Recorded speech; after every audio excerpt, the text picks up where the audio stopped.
Governo aprova a proposta de resolução do Parlamento Nacional NIAN com a admissão Timor-Leste NIAN ASEAN. Encontro Conselho Ministro Extraordinário segunda aprova a proposta de resolução Parlamento Nacional NIAN, nebe apresenta o vice-ministra do Assunto ASEAN, Milena Rangel, nebe ratifica a declaração com a admissão Timor-Leste e Associação Nações Sudeste Asiático. Declaração nessa etapa essencial ida ba Timor-Leste nia integração toma que ASEAN, baseada número hat artigo nen Karta ASEAN NIAN, nebe ni assinatura com a admissão Timor-Leste ba ASEAN, se halau e Malásia e halorong ron resinen fulang outubro tinang rio ron resin 5. Adesão à Carta ASEAN e de fale com a aprovação, resolução de Timor-Leste admissão da organização ASEAN.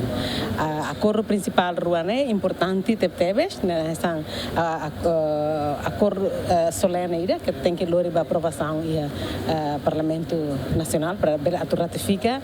Então hoje se parte do governo finaliza o Conselho de Ministros e se haruka ba Parlamento Nacional para ratificar antes de 26 de outubro para tu sai membro pleno da ASEAN. Acordo ruane, acordo político, acordo que é vinculativo, então tem que ser o do Parlamento Nacional para depois a ratificação. Além de governo aprovamos proposta de resolução Parlamento Nacional com a ratifica a adesão Timor-Leste ba Karta ASEAN. Karta ASEAN adota ona e Singapura e lorong ronulu fulang novembro tinang ring ruahitu representa valor no aspiração comum povo sira sudeste asiático nian ba paz, estabilidade, progresso econômico no proteção ba direito fundamental sira. Romalu Neves, bem-vindos Jimenez Jemen.